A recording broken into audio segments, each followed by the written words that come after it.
It's time now for County-Wide, a special presentation of Yavapai Broadcasting News. Join Paul David and Jen Cohen as they talk with our community's leaders, newsmakers, and people in the know. You'll hear about the hot topics that affect all our lives in Yavapai County. And now, here's today's County-Wide. Welcome to County-Wide. I'm Paul David. As always, it's great to have you in studio today. Prescott National Forest Fire Staff Officer Pete Gordon back with us. Welcome back, Pete. Pleasure to be back. Get an update on the Prescott National Forest. We recently did an update with Dwayne Tiwa and Brady Smith on the Coconino National Forest, so we've got Pete to come down and talk about the Prescott National Forest, and we'll try to get the Kaibab National Forest in here as well, because we've had quite a year so far. Wouldn't you agree? We have, but I would also say it's been a slow year, thank goodness. Yeah, unique in two different ways, huh? Yeah, yep. Unique in just in how hot and how dry it's been for fall, winter, and spring. But then, yeah, I was when I was with Coconino National Forest, I was talking about how Arizona State Forestry sent out that press release, and you and I talked on the phone about that, setting up this show, that they had said that the state had seen 90,000 acres burned, where this time last year it was well over 300,000 acres. So, I mean, that's pretty good kudos for the public. Yeah, I would say so. I think that's a definite sign, and I can share some stuff specific to the Prescott that I think the public paid attention this year to the conditions. They paid attention to the media stories. They paid attention to the warnings. And I give kudos to all of the land agencies for kind of boosting the response, the restrictions and the closures. No doubt, in my mind, had an impact and prevented some greater fires than what we had. Do you feel like the media blitz this year was bigger than it has been in years past? It sure seemed like it. I agree with that. From our standpoint, we certainly put out a little more effort because the risk was certainly elevated this year. But just my perception, so I'm watching the television news, either the Phoenix market or whatever. It just seemed this year there was a lot more attention. The written media in the Prescott area, again, television and radio in the Prescott area, and you guys in the Verde Valley. And we appreciate it, by the way. I think there's no doubt it had an impact, like covering the billboards. Billboards this year. I don't recall ever seeing billboards on the side of I-17 with the big ready in red, set in yellow, go in green. That was the ready, set, go was the big message this year, and it still is. And I think it's going to be the message for years to come as well. Yeah, I think it should be part of the staple of every year, just like One Less Spark has become. Exactly. Only You with Smokey. It's something that we need to pay attention to and remember what it means. Yeah. Okay, so that it is good though. Only 90,000 acres. Now that doesn't include fires within city and town and certain county limits as well. I think that's forest acres, right, and state land acres and BLM lands and. Or does that include? I think it probably does include. I can't say for certain, but it seems so small of a number. It is, but again, I think as I just think about the movement of resources, we had a lot of resources in the state ready. Sure. But as I think about things, we had the Tinder fire, we had the fire out in Prescott Valley. Verde Heights. And the Viewpoint fire. Viewpoint, that's what it was. Viewpoint fire, yeah. And but really, as I think about it, we've only had a couple of handfuls of fires, whereas most summers, to make it through Arizona in a summer, we'd have 20 plus fires, I would say, of significance.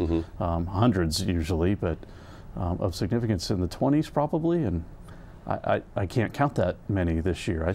Yeah, there were many years where you could drive up and down I-17 and look off in the distance, and you could see, column of smoke over by, say, the Payson area. You'd see one up by the Flagstaff area, maybe one over the top of Mingus Mountain, and you'd see those different columns of smoke, and you'd have a lot more of that smoke impact. I know driving down to the Verde Valley, you can really tell when there's been wildfires around, because the Verde Valley just kind of settles right into that basin. Yeah, it sure does. Yeah. So how did the Prescott National Forest do this year so far? Because we should stress, wildfire season is not over yet. That's true. It's not over yet. It's year-round, but Mother Nature came in with a monsoon, and she came in with a gusto this year and really helped out. So. But prior to the monsoon hitting, how was things in the Prescott National Forest? Obviously, it's always better to be at this end and look back and say it went really well instead of telling a different story like years past. But I think we did really well. We put a large effort, as we all did, whether it was the state or the neighboring national forests and our fire departments, put a lot of effort, as we just talked, into messaging.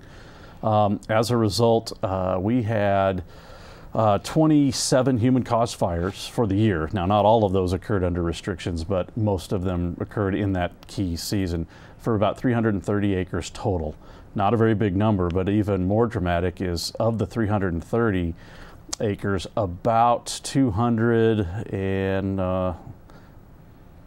just shy of about 320 of those acres were two fires. The one, Copper Canyon up Interstate 17 about a month ago, where we had some sort of vehicle incident of some sort, dragging chains or bad exhaust. We had the 100-acre fire there, and the other 230 acres was in Sycamore. We had a human-caused fire in Sycamore Canyon at the end of May.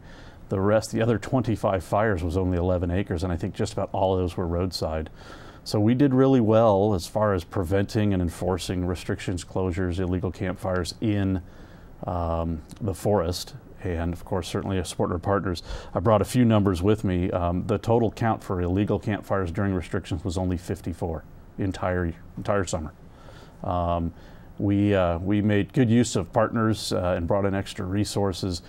At one point, we had about 15 Arizona Game and Fish officers assigned to the forest, helping us at about 4 to 6 at a time, helping us patrol.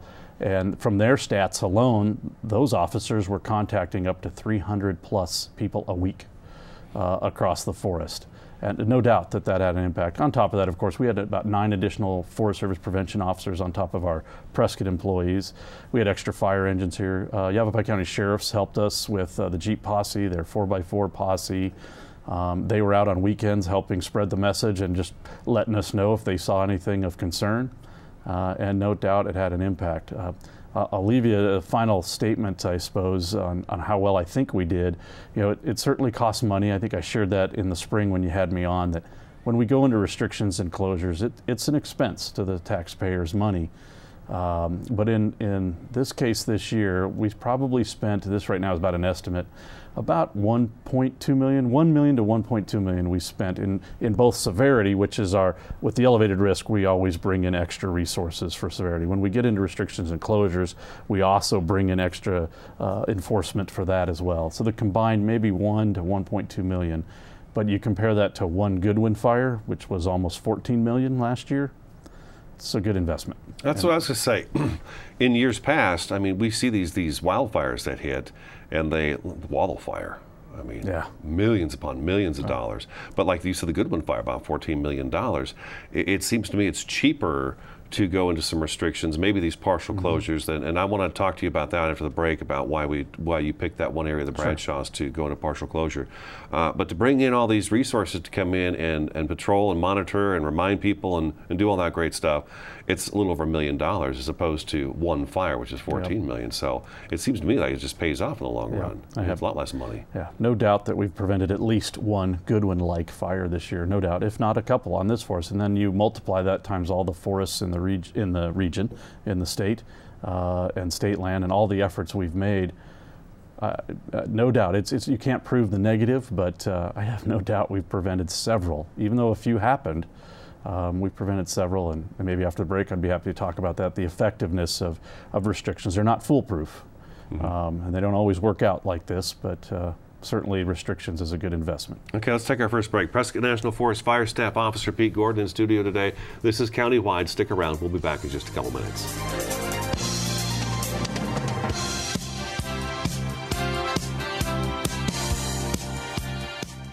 It appears these hot ashes are about to be dumped, which could possibly start a wildfire. How will Smokey deal with such a hot situation? The garden hose defense. Next, a thorough stir. Then another spray. And finally, feeling if the ashes are cool. Oh, yeah. Ah, yes, the selfie. A ritual practiced so frequently with this tribe, but not so much by Smokey Bear. Only you can prevent wildfires.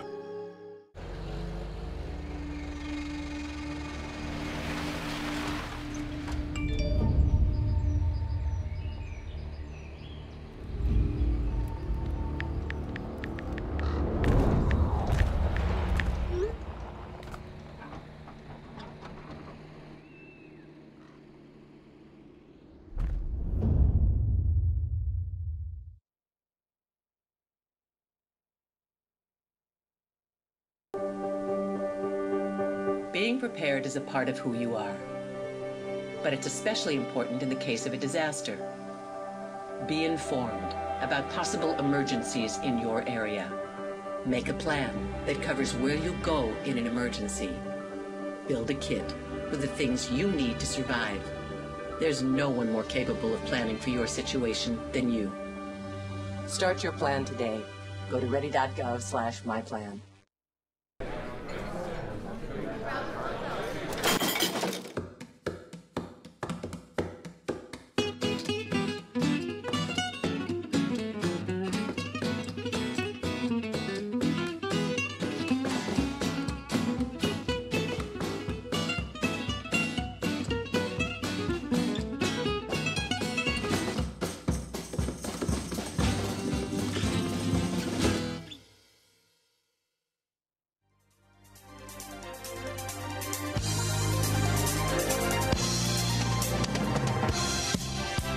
Welcome back to Countywide. Pete Gordon with the Prescott National Forest, their fire staff officers in studio today. We're going to go back and talk a little bit about, you wanted to hit on the restrictions again. Yeah, just talk a little bit about the effectiveness. You know, certainly it looked like a worthwhile, and I would say again, it was a worthwhile investment this year with the elevated risk, the extreme conditions that we had for almost 12 months before going into fire season. But it's not always worth the investment, I would say, every year. If conditions were normal or we have a wetter year, we usually have enough resources on hand. The drawback to especially closures is an economic impact to some of our local communities. You know, not just the Verde Valley and the Verde River providing recreation opportunities, but the city of Prescott, Crown King, Flagstaff for the Coconino, Williams for the Kaibab. You know, folks come from all over, if not just the valley, to get out of the heat, recreate in the forest, and spend their money in our towns and our communities. And when we prevent that activity, there's no doubt it has an impact. And even from the small perspective of Prescott, Arizona, with, you know, whether it's a bike race, a marathon, a rodeo, we know for a fact that a lot of folks purposely come and camp or recreate on the forest as well as partake in those activities. And so it has an impact. And lastly, I would just say, as we shared earlier this year, that when we do go into closures, it can be a false sense of security. And nothing we can do will prevent someone who's willfully going to break the law. As I talked about, statistically, a lot of our fires are these roadside accident fires or carelessness. You know, restrictions. We can try to educate and educate and educate, but we always know that, you know, some folks forget, don't think about it all the way through, and so they're not foolproof. And I just wanted to share that we have to find that balance every year of making that investment to prevent the catastrophe, but also reduce the impacts economically or to folks' right to visit their public lands. What made me nervous at the start of this fire season this year, which was so early than normal, was the first few fires. We had a lot of houses going up in flames. We did. And that to me, right off the bat, made me want to do even more fire prevention stories and have you come in and have Cocoa Forest in and stuff, even more so, because it was like, wow. But then that boiled down to a couple of those where people burning weeds in the backyard, weeds got away, and then somebody's house is gone. But they did result in evacuations of communities as well. Even the Viewpoint fire. Was spot fires along Highway 69. 89A. 89A. Yep. And it boom, you know, that took off and ran over there and burned some houses down. They had some north of Flagstaff that burned down, and then over by Clint's Well, there was a community over there. But that was, I think, an abandoned campfire that was down in a gorge, and they talked about how it was just this perfect storm at the bottom of a gorge. Wind direction was perfect, went right up and into the houses. So I just noticed that there were a lot of houses being burnt this year compared to what years past, you know. Sure. And we actually, 2 of the fires of the 25 I'm talking about for 11 acres, 2 of those fires were actual structure fires, middle of the night, south of Flagstaff up the Walker Corridor, south of Prescott, that spread onto forest land, 10th acre on one of them and about 2 acres on the other. So, you know, a lot of our concerns, some of our neighbors, a lot of our neighbors expressed the concern this summer that it's folks coming from Phoenix, it's these people that visit the forest and don't take care of their campfires. And statistically, we have far more fires that result from other human activity, usually local, that spreads onto the forest statistically. So part of our big messaging over the years, and especially this year, was just reminding our neighbors that live around the Prescott National Forest to think twice before you weld the corral fence. Don't grind be careless. anything. Don't grind anything. Make sure are you using a Weber grill or a propane grill on your patio? So yeah, 2 of the fires this year were unfortunate that people lost their home and it spread onto the forest. We talked about it earlier this year too. Sometimes it's hard to wrap your head around the fact that a ricocheted bullet can cause a fire, or these little sparks. But it's a doable thing. Yep. I want to make sure we hit this up today too. Folks probably didn't hear us talk about it in the news too much last week because we didn't get any information on it because it's been so quiet. Sure. But the week prior there was the lightning strike that caused the Stubbs fire. Yes. So bring us up to speed on the Stubbs fire. It's done more than I thought it had. Sure. Well, it's really what I'm going to tell you is I'll explain to you how nature really works when fire is started naturally by lightning on the ground. We know this from research that long before we settled here, fire played a role in the ecosystem. So the Stubbs fire started 2 weeks ago Sunday, and with that first onset of the monsoon season, it came with a little bit of rain, but enough, obviously things were dry and not enough rain that it spread for a little bit. We had folks assigned to it and worked around. There's some private property in the area. It's northwest of Prescott out in the Camp Wood area, Yolo Ranch area. Then it got a little rain. It sat dormant for a while the logs were the only things burning. The sun came out and the needles would spread a little bit more. Our guys were out there again following the roads to make sure it didn't get across roads and things like that, to the point where it's been about 2 weeks of on, off, probably around 80 acres 10 days ago. And then this weekend, as we know, the weather, the monsoon has kind of receded a bit as the high shifted. So we've had 4 days of dry weather now. And of course, it's burning. It's moving along the needles, and more heavy logs are burning up. And so we've got a few more people out there kind of doing the same thing, much like a prescribed fire, but we're letting the fire dictate, where it wants to go naturally, other than us making sure it stays on certain sides of roads and off private property. We are probably, this morning they'll get out there and map it. We were about 600 acres yesterday morning, and it's certainly warm. A lot of activity on it yesterday, but nothing catastrophic. It looks great, by the way.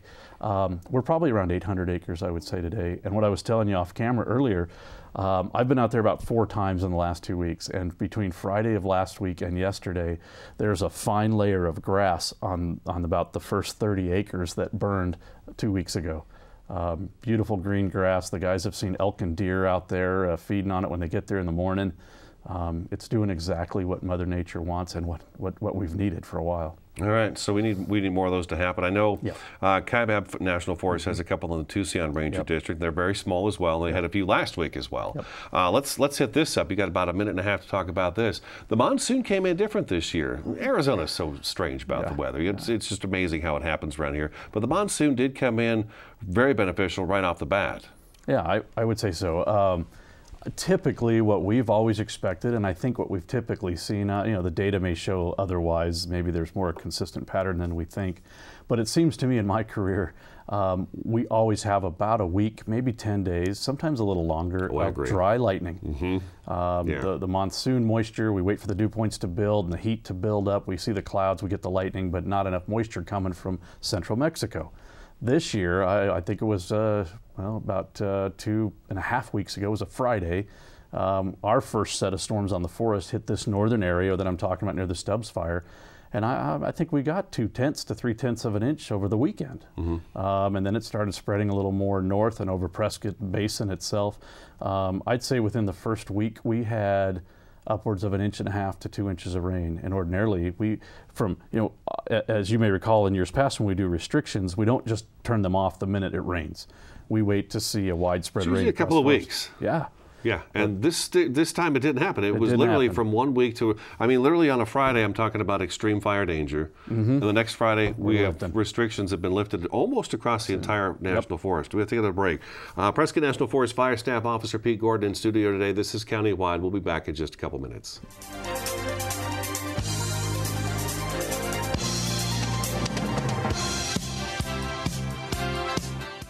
This is Bruce Morrow, Transportation Manager for Cottonwood Area Transit.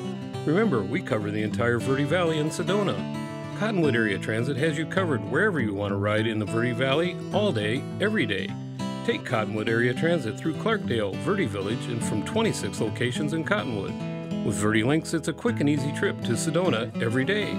Don't forget our connectors to Camp Verde. Visit cottonwoodaz.gov for Cottonwood Area Transit and take a seat. Let's go ride.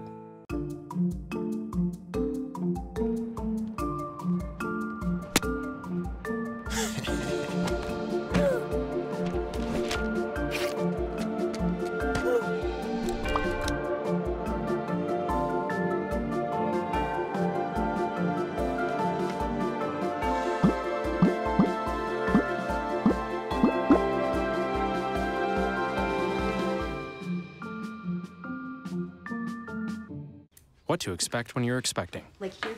A teenager. Today, I'm going to show you how to teen-proof your home. First step, hide the car keys. Preferably somewhere they would never look. Challenges will come up. Be ready for them. Hi, honey. Ready for the... Mom, you don't use mannequins in the mannequin challenge. You don't have to know it all to be a perfect parent. Thousands of teens in foster care will love you just the same.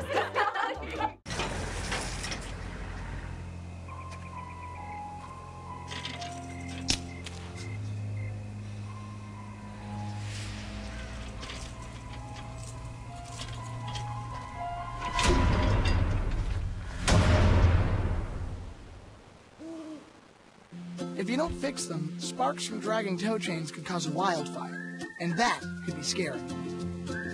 Hi, Smokey. Only you can prevent wildfires.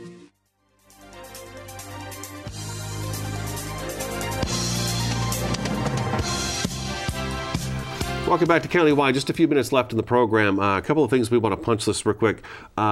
We talked with Coconino National Forest recently. They mentioned the fact that we draw, and you mentioned it earlier in the show too, that we draw from resources into the state during our wildfire season. So I imagine now we are dispersing resources out. Absolutely, absolutely. We've got our helicopter and our Helitac crew about a week ago was called up to Libby, Montana.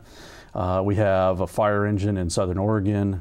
Actually, I think we have 2 engines in Oregon, and so we'll be swapping crews and swapping the engines back and forth as they do their 2-week rotations to the north. Our hotshot crew is headed north to northern New Mexico right now to help out with a fire there, and if that gets rain, I wouldn't be surprised if they get shipped even further north.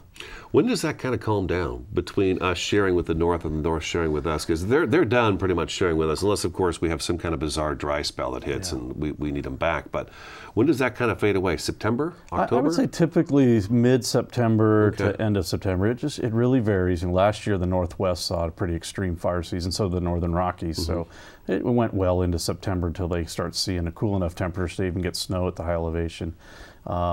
But you never know. There have been years where it goes all the way to October, mid-October.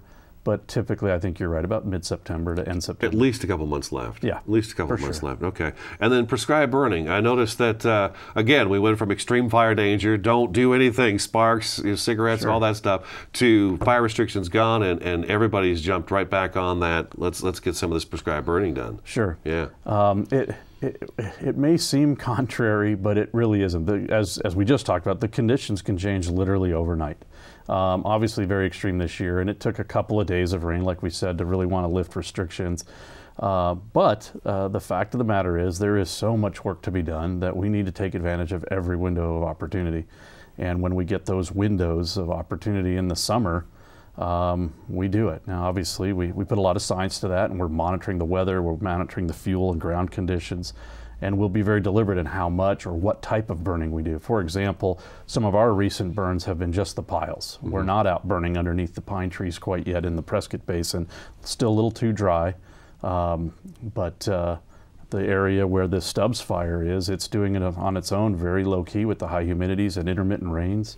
So just got to take advantage of those opportunities. You got 1 minute left. How's the work for the buffer around pretty much Prescott Valley, Chino Valley? Is that coming along pretty good? I would say, yeah. It's been 2 decades worth of a lot of work and a lot of partnership, especially I'd say the last 5-6 years, the partnerships where all the agencies, even the communities, the homeowners groups, the Firewise communities, all coming together and leveraging their funds and their resources together to work, kind of let the lines disappear. And literally, we're doing work on both sides of fences to protect, whether it's summer camps, neighborhoods that abut the forest. So of all the places in the country, even though Prescott has a lot of risk in the urban interface, it's also had some of the most work done, and makes me feel as comfortable as I could feel in a summer like we had, that we've got a good buffer where the firefighters have a chance to make a stand. Okay, awesome. Pete, thank you so much for pleasure. coming in. I'll have you back in the fall. You bet. Talk about fall prescribed burn season and all that good stuff, and we'll have you back one more time this year. All right, that's today's Countywide. Thank you so much for watching and listening, and we'll talk to you again next time.